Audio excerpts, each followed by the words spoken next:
Donc tout ça, toute cette histoire du grand-père, vous l'avez apprise quand, s'il n'en parlait pas? Mais mon père en parlait, mon père devait savoir plus que moi, donc Oui. voilà. Donc, j'ai reconstitué aussi, hein, alors je dis pas que tout soit... Enfin, les documents, ils sont bons puisque je les ai. Et je me suis beaucoup servi de ce qu'il avait écrit, bien entendu. Ouais.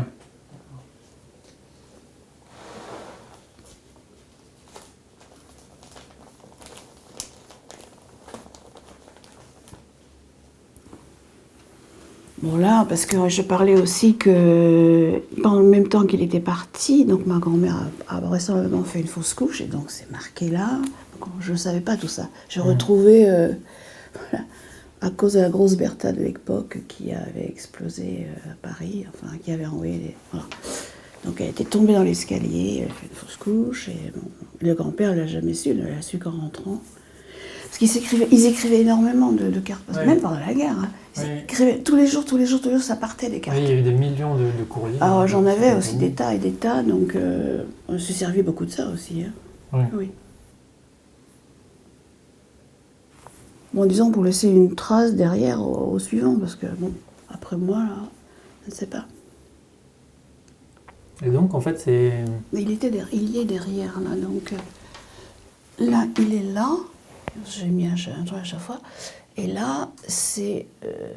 voilà, c'est voilà, c'est vraiment Salonique. Et c'est un zeppelin qui a été abattu, Abattu, j'imagine. oui. Ils ont... Et je pense qu'il l'a mis aussi dans ce... Je pense que j'ai mis, moi, comme commentaire, mais oui, il est abattu, donc... Bon, les commentaires, on peut les enlever, hein, c'est pas... Et on ne va pas les numériser. Hop. Commentaire perso, là, c'est pas...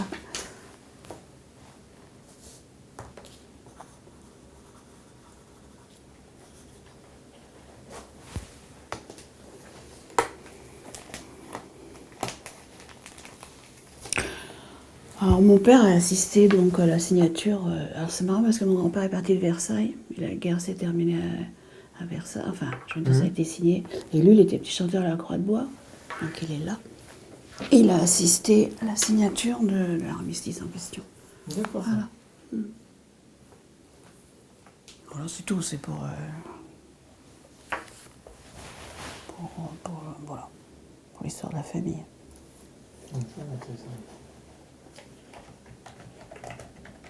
Parce que donc son groupe de chanteurs avait été invité. Les petits chanteurs à la Croix de Bois, c'était, oui, ça avait été formé au début des années 1900, oui. Et donc, oui, ils avaient chanté, comme on fait toujours lors des grands événements.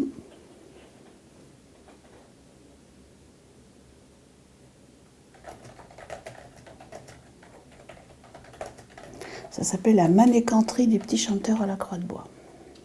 La manécanterie, ça s'appelait. Ils existent toujours, hein, les petits chanteurs à la Croix de Bois. Comment est-ce que vous l'écrivez? Manécanterie.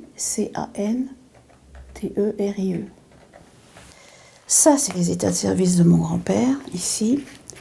Donc voilà. Là, Margot Nadine, c'est moi. J'ai repris la suite, j'ai repris contact pour aller visiter le musée d'Angers où se trouvent ces documents. Et le musée de l'armée nous a fait une copie. D'accord. Elle est là. Et donc, ça correspond point par point à ce qui est écrit dans le livre de Miquel. Donc, c'est là-dessus que je me suis basée pour faire, voilà, pour rechercher. Donc, ça, donc, c'est l'armée qui nous a fait une copie, ça se voit. Donc, ça, c'est l'écriture de mon grand-père. Oh, le début est très intéressant, mais après... Souvenir de la guerre 14-18, notre prise au jour le jour. Voilà, ça part du 2 août 14, etc., etc.